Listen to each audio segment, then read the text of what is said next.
Scary back here again with another great show. Remember to smash the like button and the subscribe button so you'll be notified when I come with another amazing episode. We're gonna cover post-fight breakdown of UFC.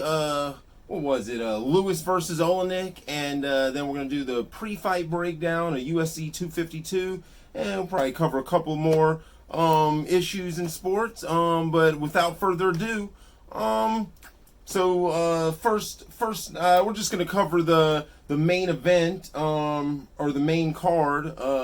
First fight of the main card was at lightweight, Beneil Dariush against Scott Holtzman, and Dariush came out looking pretty good. He was lighting up Holtzman, and then out of nowhere lands a nice spinning back fist. Didn't even necessarily land all the way on the fist, kind of landed on the wrist, kind of, but yeah, it was enough to put the lights out.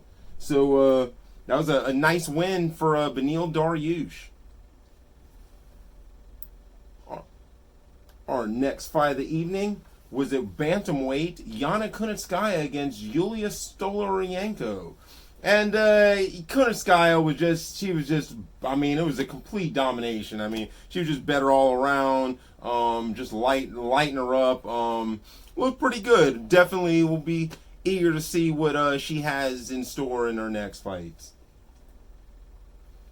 Let's see, our next fight of the evening was Maki Patolo against Darren Stewart at middleweight. And Patolo had been looking pretty good of late, but Darren Stewart, he just came out and was able to land some nice shots and lock down a nice guillotine choke in the first round. So it was a nice win for Stewart. I think a lot of these has to do with this. They're in that Apex Center, that 5 foot smaller cage. I keep pointing that out, and it was a nice win for Stewart. Our next fight of the evening at middleweight, Ahmed against Chris Weidman.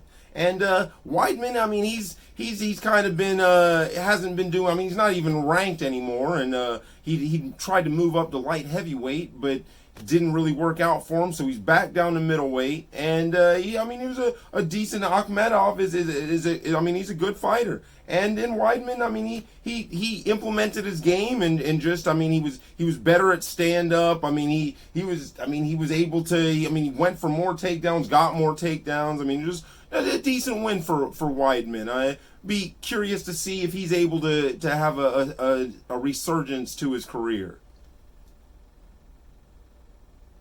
The main event of the evening was Derek Lewis against Alexei Olenik, and it was you know what you're going to get from Derek Lewis. He's going to come and he's bringing the fire. And that's what he was doing against Olenik, and he actually got caught. Olenik he's got that Ezekiel choke, and he's a very good grappler, and he had Lewis in some tough positions.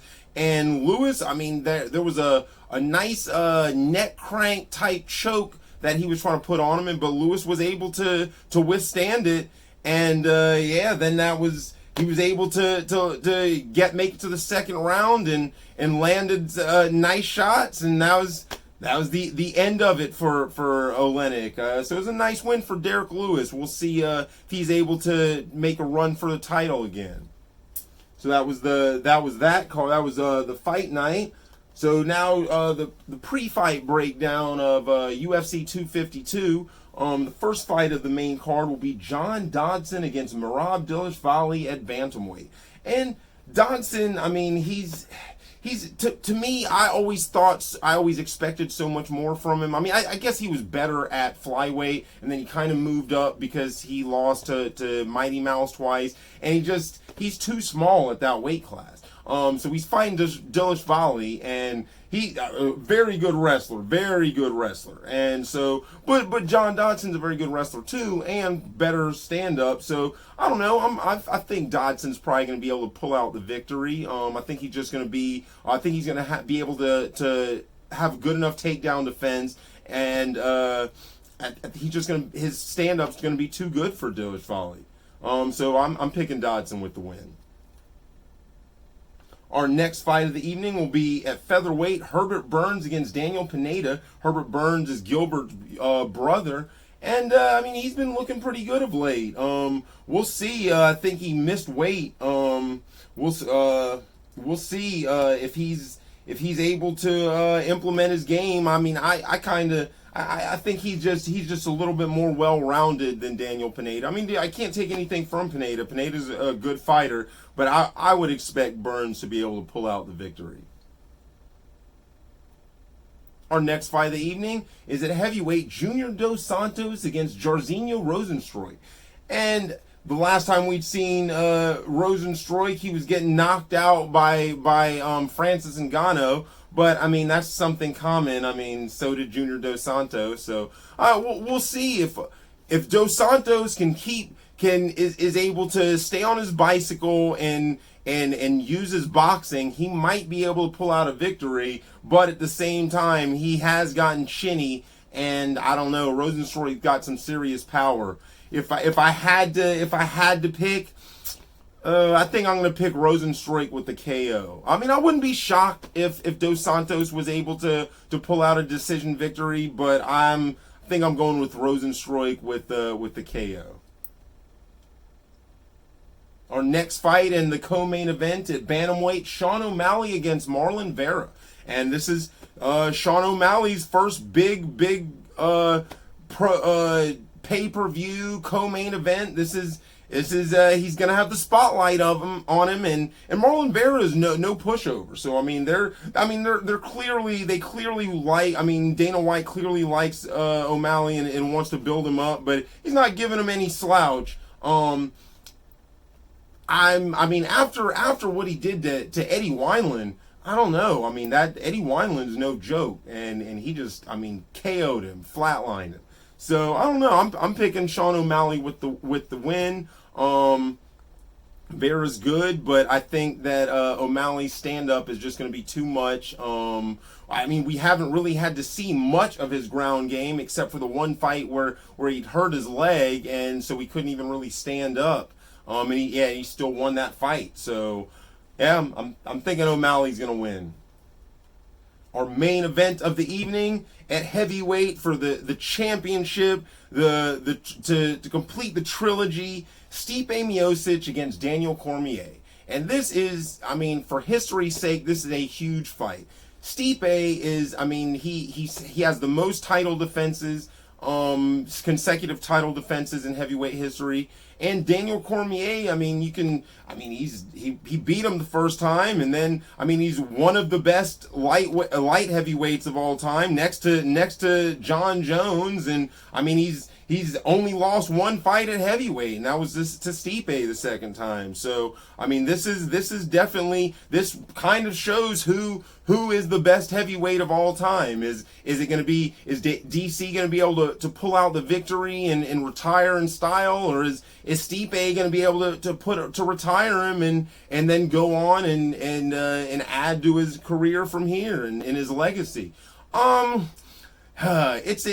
kind of, I feel like that DC is, if he's able to keep the pressure on him, and implement his dirty boxing like the first fight, and like he was even doing for a lot of the second fight, then it's going to be his fight. But I also feel like that Stipe kind of figured him out in that second fight. Like, I saw, like, he started hurting him to the body, and I think he realized that's what he needs to do. I mean, he just kept going to the body over and over and over. And unless DC has a new game plan, I mean, I'm kind of surprised no one had come up with the game plan before for him. He always puts his hands out, like, and that's how, the way he enters in, so he can get close to start with dirty boxing and wrestling. And so Stipe was just coming up under that and I mean, hurting him to the body. So I don't know. I'm gonna pick Stipe with the win.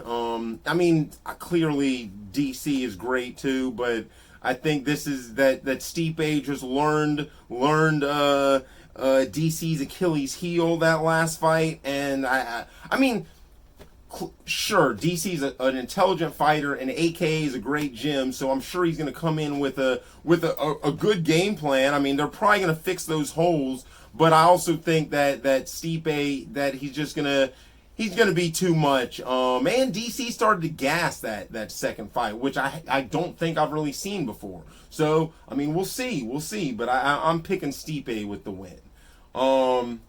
And so what else? The NBA playoffs are getting ready to start. We've actually got a play-in game for the 8th seed in the Western Conference. Portland against Memphis, and I don't know. I mean, I'm kind of picking Portland. I mean, Memphis is out. Josh Jackson is hurt, and I think Portland's just gonna be too much for him. John Morant, I mean, how's he not gonna win Rookie of the Year?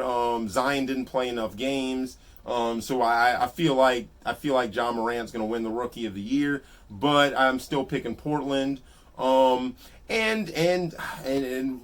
I mentioned Zion, and yeah, Zion. I mean, that's he definitely needs. And he says he knows it, but I mean, he should have known it before now. That I mean, he needs to get in shape. The fact that you've got a rookie on a minutes restriction, I mean, that's. I mean, he came back. I mean, he had to be close to 300 pounds. I mean, that's just too much weight to be playing 30, 35 minutes a game, and especially someone with the ups that he has. I mean, when you think about the players who've had long careers, it's the guys, I mean, other than Vince Carter. I mean, Vince Carter is an anomaly. He's the only high flyer that ever lasted that long. All the other guys are usually tall, thin guys, like Kareem or Robert Parrish or Bill Cartwright, like all these tall, thin guys that didn't really jump. I mean, the constant jarring on your joints and everything. I mean, I guess LeBron, he's in year 18, and he's definitely a high flyer. But it's usually, those are anomalies. I mean, Zion, and that's the other thing. And I mean, LeBron has kept himself in superb condition. Zion, he's going to have to do something, or he's going to be, I mean, not going to be the next Greg Oden, but he's just not going to perform up to his capabilities, and he's probably going to get hurt a lot. I mean, which he already has. He's gotten hurt at every level, high school, college, now the pros. I mean, being on a minutes restriction as a rookie after they come out of the bubble, or after they come out of the quarantine, I mean, that made no sense. I mean, so it's clearly he wasn't in good enough shape, and the team knew it. I mean, Jokic came back like 30, 40 pounds lighter. I mean, it made no sense. I mean, Zion really is going to have to, needs to reach out to like LeBron or maybe some of the other veteran guys. And he's really going to have to step his game up. And if he really wants to achieve the greatness that it seems like he could be. I mean, when he's out there, even against these veterans, it's borderline like men against boys. He's able to bully his way into the paint. I mean, he's very strong, but he's just gonna have to lose some weight. He's got to get in shape. The baseball season's going along. Haven't had any more too serious outbreaks or anything. So we'll see. I wasn't feeling too good about the season being able to finish, but things are starting to calm down a little bit, so we'll see. Football's right around the corner. I'm hoping that the season plays out, but we'll see. And so you can find me on Trauma Television on YouTube, because this is Trauma Television production, on Trauma Television on Facebook, Big Scary on Facebook, and Big Scary on Twitter. And as Martin Luther King said, the arc of the moral universe is on.